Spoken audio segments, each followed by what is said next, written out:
the max strike, lowering speeds and things like that, it does create complications. But you could maybe utilize something like Regieleki in that situation to lower the speed on the opposing side of the field before the max strike potentially takes off. This is just a scenario, but if you can utilize the Umbreon, it's so disruptive, and it can really make things a bit more difficult for Alberto to kind of take advantage of that kind of combination. Well, you've mentioned Regieleki, and I'm very, very excited to see that Pokemon, so fingers crossed we maybe get to see it come up in this match. So let's jump into Game 1 in our first winners semi-final here and see exactly how things are going to play out. On Alberto's side, we are going to see that combination there of the Regigigas and the Weezing, and then on Leonardo's side, a classic Suncore combination of the Venusaur and the Groudon, but it's not going to be able to do exactly what it wants to do. There's going to be no Sun on the field and no Chlorophyll to activate.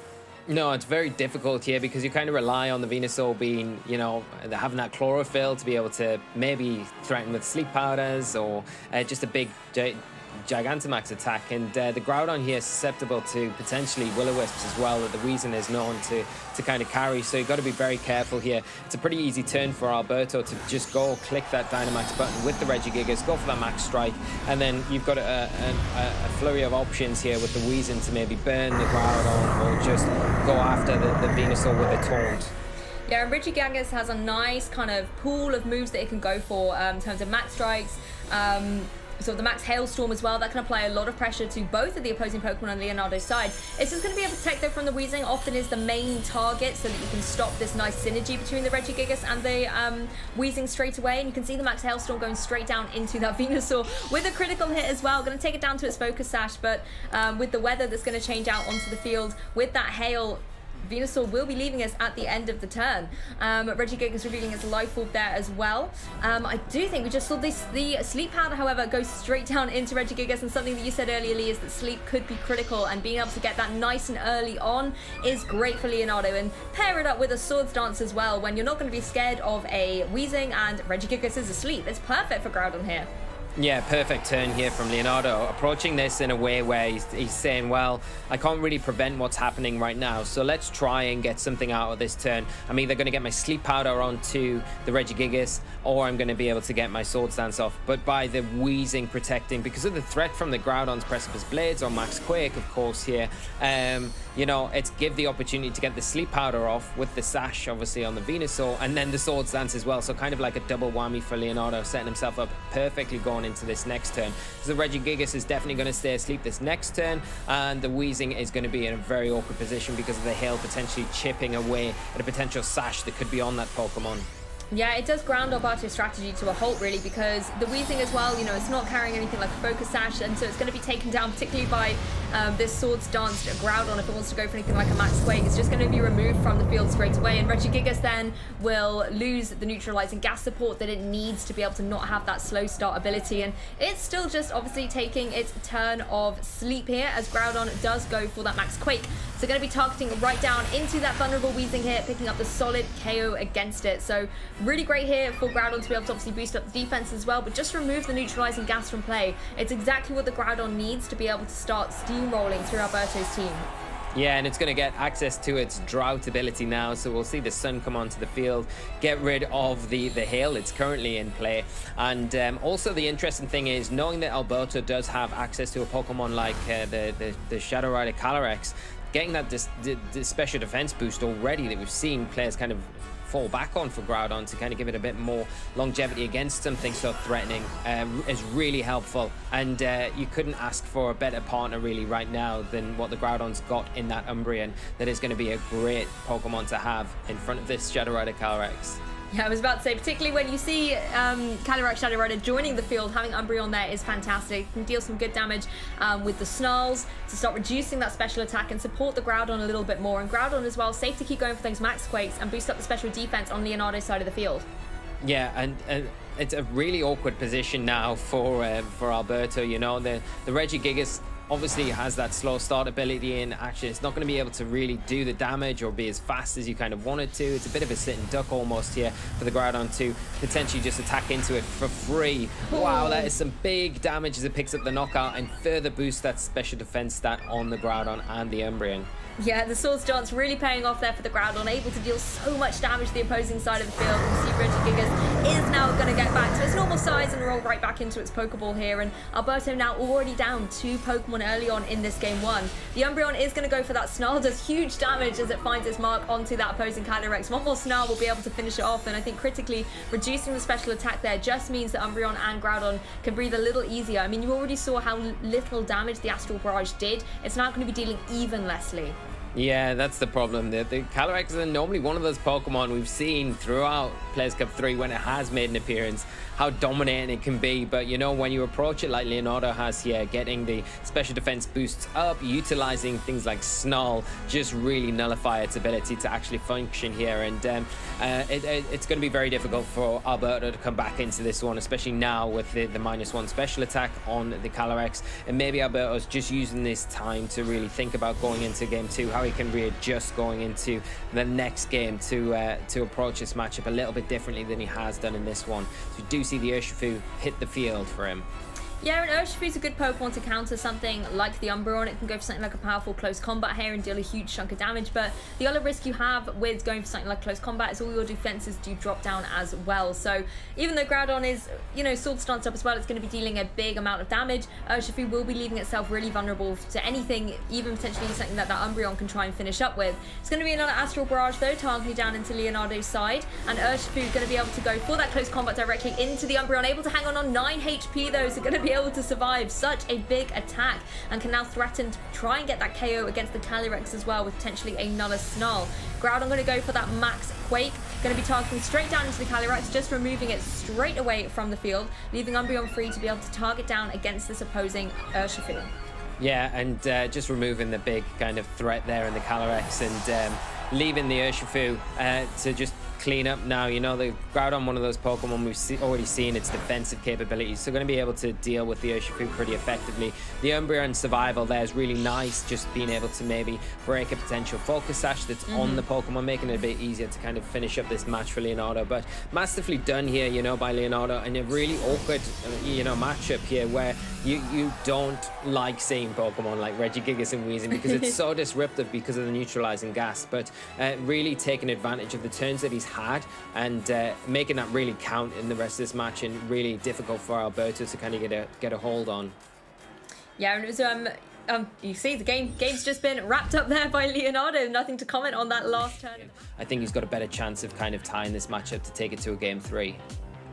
Right, well, let's jump into the next game in this set and see exactly what adaptations are going to be made. I almost do want to see the Regigigas and Weezing come out again, though, because it's such a great combination, and I'm delighted to see Alberto leading out with it here. I wonder what Mischief is going to be able to get up to in this game, particularly when it's facing down in a rematch against this Venusaur and Groudon from Leonardo. Yeah, you would imagine Alberto's probably thinking, okay, well, I can adjust what I did game 1. I probably maybe shouldn't have protected my Weezing here, but then does that open the door for Leonardo to adjust his play and think, well, the Weezing's probably not going to protect here. Do I go for Precipice Blades this turn, or do I stick to what I was doing and go for that Sword Stance because I'm in such a phenomenal position going into the next turn, and maybe switch out the Venusaur here to preserve it for later in the game when I've got rid of the Venusaur, the Weezing here. But I mean, even the same play again from Leonardo forces the Weezing to kind of go for a certain play in Taunt if it's got it into that Venusaur to stop the Sleep Powder, and you have to go for that Max Strike as well to guarantee that the Weezing can move before the Venusaur.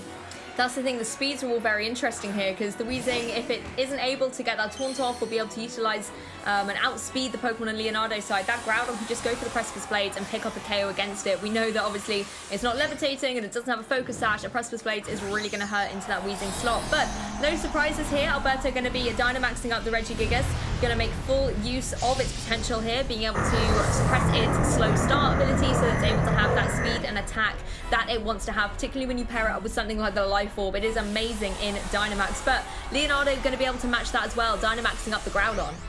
Yeah, not hanging about here, not wanting to go for the Sword Stance here, maybe adjusting his play like we were talking about and going straight after that Weezing here, because once you do remove the Weezing from play, then, you know, the neutralizing gas isn't in effect, and that Regigigas becomes half as effective as it is right now. And it's nice to preserve the Venusaur. If you're able to get the sun up for later, then it can take advantage of that. But Weezing just going to go straight away here for the Protect in the face of this Groudon. Regigigas moving first, does go for the Max Strike and targeting down into that Groudon. Does a big chunk of damage. A good job that that Groudon is Dynamaxed out with its HP stat doubled to be able to take that. But I think critically losing the speed there as well could put things in a little bit of a difficult situation, even if the Weezing is removed from the field. The Max Quake's going to come out, connect onto the Weezing. It's going to connect through Protect and do about third of damage here. So this is where things now get really interesting for the Weezing, because it's going to be, you know, very vulnerable this next turn, and if you switch it out, then you don't get to benefit from the neutralizing gas either.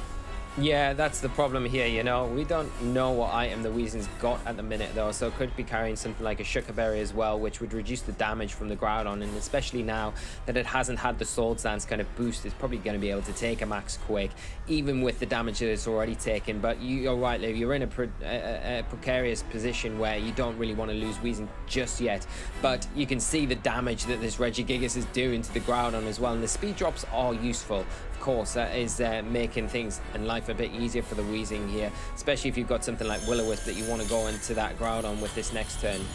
But Regigigas going to go for the Max Hailstorm, going to be dealing a huge chunk of damage to that opposing Groudon. Not going to be enough to pick up the KO, but setting up that weather as well. So you're going to get that residual chip damage from the hail starting to come into effect as well. Groudon, however, has got a little trick up its sleeve. Having access to its Citrus Berry can regain a little bit of HP. Not going to be too scared going forward as it goes for another Max Quake. And I think this is nice, boosting up the special defenses when you know that that Calyrex Shadow Rider potentially can be in the back, and particularly when you've got an Umbreon. If you can just boost that up with special defenses, it can then have access to obviously Snarl and can deal with that Calyrex Shadow Rider threat when it comes in later. Groudon, however, still has to deal with this particular Regigigas.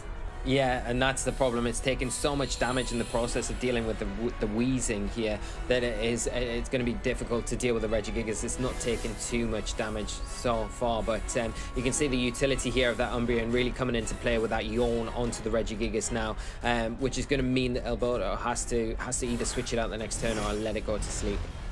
Yeah, Urshifu going to join here on the field as well, and it can apply some pressure to that Umbreon with, of course, that close combat that we saw earlier.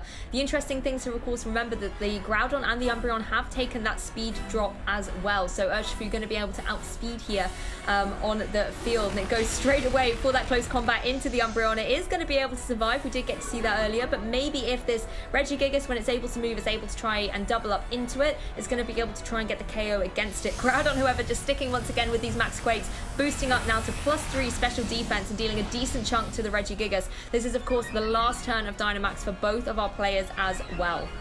Yeah, and if the Umbreon can hang on here, it can maybe, I think what we saw was a Yawn into that Urshifu, but Alberto smartly targeting into that slot, knowing that it's the one thing that really disrupts the Shadow Rider Calyrex when it does come onto the field, and making that a priority here, knowing that the Groudon, even with the special defense boost that it's got, it's still very low health at this point, not really be as impactful in the rest of this match. But you look at what Leonardo's still got to come in against what Alberto's got on the field, you know. The Regigigas now asleep. The Urshifu is going to be a little bit in an awkward spot if the Venusaur comes in, because the Venusaur going to have access to this Chlorophyll ability now, and then the Incineroar with its Intimidate support as well is going to be phenomenal support for Leonardo going into the rest of this game.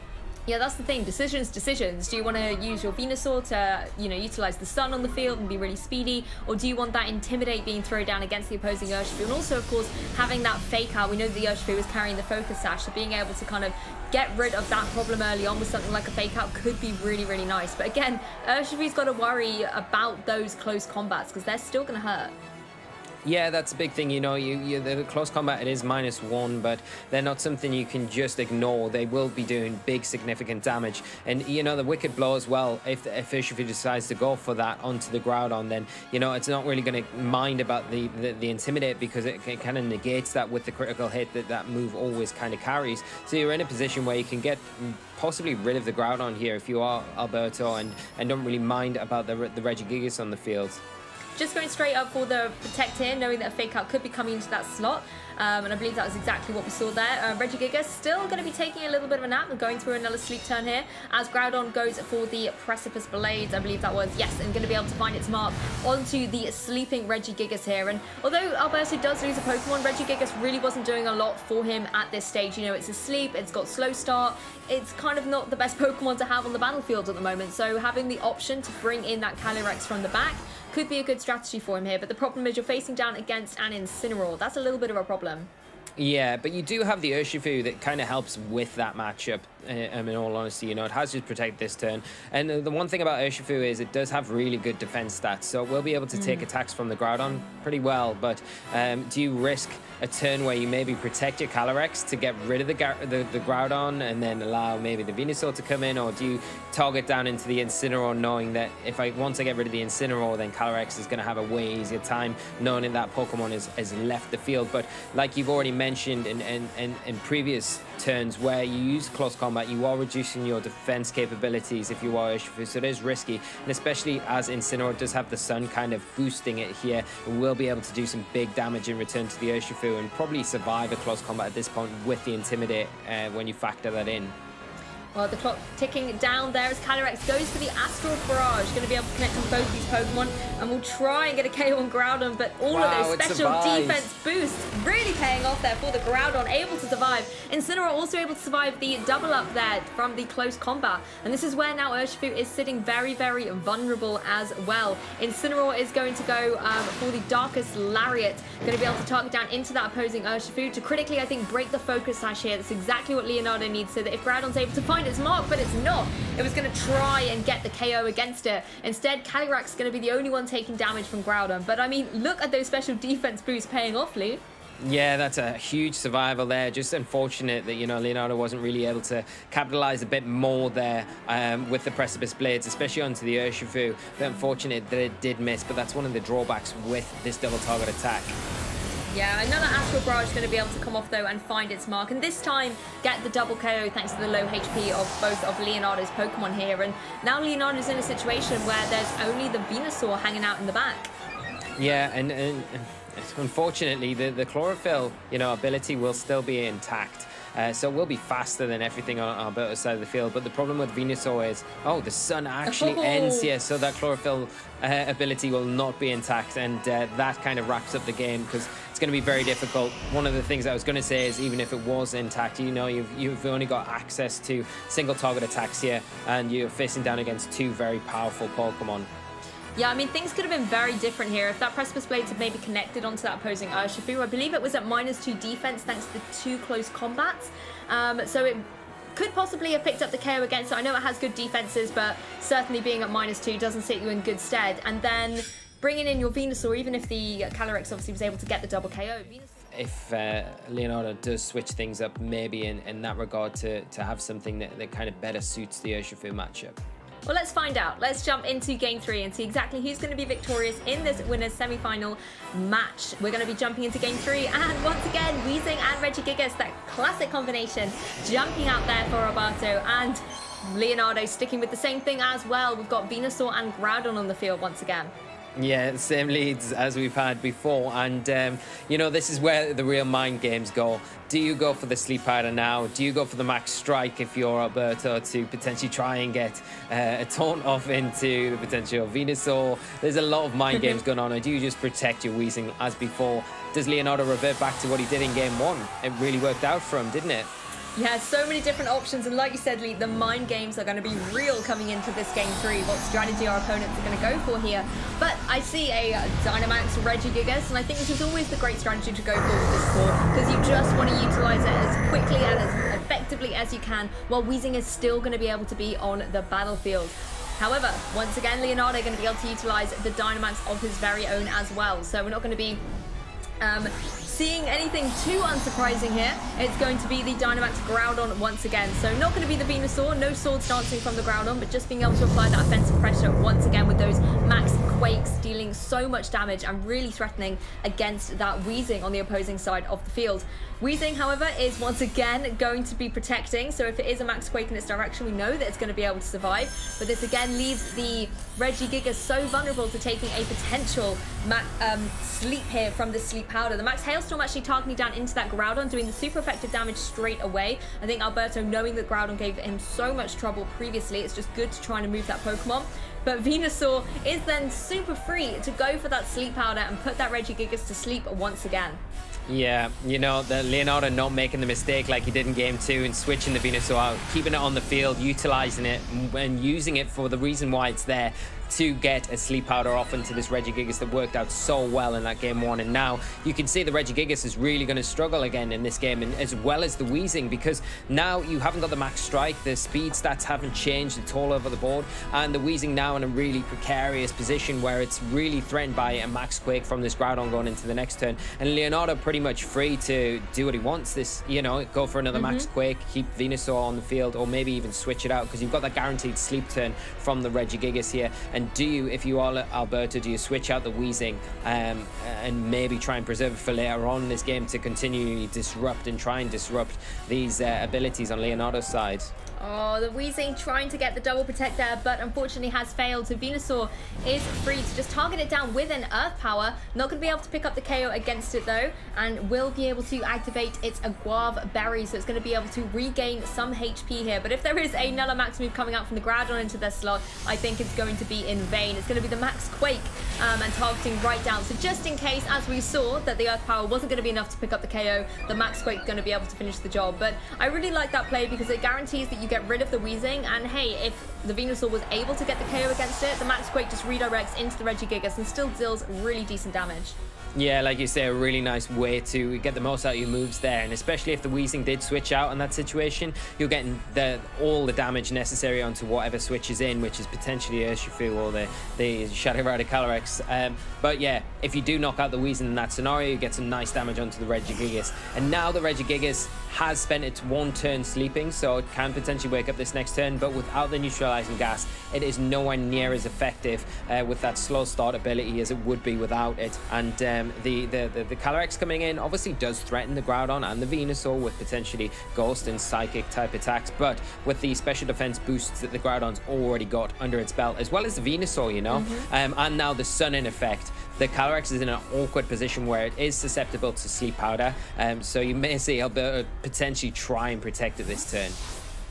Yeah, well, Venusaur's going to actually jump in on out of there, getting out of the way of the Sun and bringing Incineroar to the field. And I do really like this play. We've seen how Incineroar is such a great counter to this Calyrex because it's not going to be taking that big damage from the Astral Barrage. It could obviously apply a lot of pressure with the Darkest Lariat as well. The Calyrex is also just going to protect her. I think, like you said there, Lee, wouldn't be surprised to see it protect, and it's exactly what we've seen happen here, as Groudon is free to just go for another Max Quake. Let's get that special defense boosted up on Leonardo's side of the field even more, and dealing a decent chunk to that opposing Calyrex. Yeah, that's the thing, and you know, just getting a little bit of damage onto it now, kind of setting it up for the knockout later in this game. And like you say, the switch into Incineroar here, really nice, getting the Intimidate onto the Regigigas and giving you an option where you've got something that can resist most things that the Shadow Rider Calyrex can throw out at you. Now, the Groudon in a great spot where it's got those 3 special defense boosts, not going to worry about what the Calyrex is really throwing out at this point, and still got that Citrus Berry intact. So Leonardo managing this game a lot better than he did in Game 2, making it very difficult for Alberto to kind of get a handle on. Yeah, Leonardo's been really good at being able to work around the, you know, the threat of having that Weezing and Regigigas really disrupting his plans in terms of having that weather as well with the Groudon, but it's actually been able to work around it so well. You didn't need the speed necessarily, because if you're able to remove the Weezing from play, then Regigigas gets slow again. If you're able to put things to sleep, they can't even move regardless of what speed tier they are on. Urshifu, however, is going to join the field here. It's going to be able to get in unintimidated in this situation, as Groudon finds its mark though with the Precipice Blades, connecting on both the opposing Pokemon, takes Urshifu to below 50%, as well as the Regigigas, leaving the Incineroar free to go for this Max Flare in the Sun and pick up the KO against Urshifu. We were saying before Game 3, Lee, that Leonardo needed a way to deal with that Urshifu, and I think he's done it.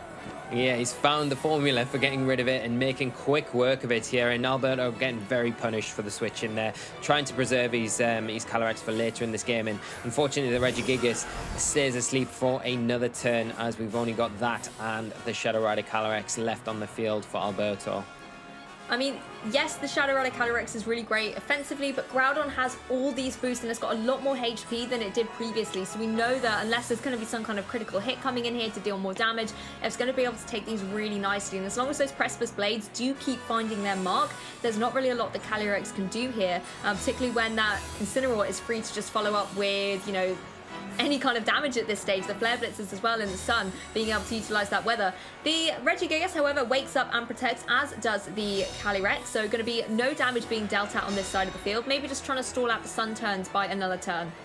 Yeah, and you know, that gives you a little bit of a, if you can remove the Groudon and the Incineroar, then it makes life a little bit easier to deal with the Venusaur that you know is in the back for Leonardo. So trying to just do whatever he can at this point to kind of claw this match back. But Leonardo, like you've already mentioned, the special defense boosts probably put the Groudon out of reach from the Calyrex to be able to knock it out. Got to worry about the Ice Punch, but you know, the Regigigas not really that impactful like it would be without that slow start ability. Yeah, that's very true. You do have to watch out for it, but as long as you're able to move first, you can always try and get the KO, and that's exactly what Groudon's doing to the Regigigas here, going for that Precipice Blaze, but not actually being able to find its mark on either Pokemon. Incineroar going to go for that Flare Blitz, though, and pick up the KO against the Regigigas, so that Groudon can breathe a sigh of relief in the face of that potential Ice Punch. Yeah, definitely. And, you know, the more turns that do tick over with that Regigigas on the field is when that slow start ability activated, the closer it is for that ability kind of be nullified and the Regigigas to gain back that speed and the power and then become a little bit more of a force again. So it's a smart play here for Leonardo to kind of remove it while he's got the chance to. And then, you know, the Precipice Blades damage alone just doing far too much to the Calyrex to make it that impactful, as we see another Astral Barrage is finally able to pick up the Groudon Lou, but the Incineroar going to be left on the field and able to clean this one up and take Leonardo into the next stage of this tournament. Yeah, Incineroar just going to be able to go for this Darkest Lariat, connect down onto the opposing Calyrex and pick up the KO, meaning Leonardo is the winner of this particular winners semi-final. So phenomenal play from both of our players here, and I think it's one of the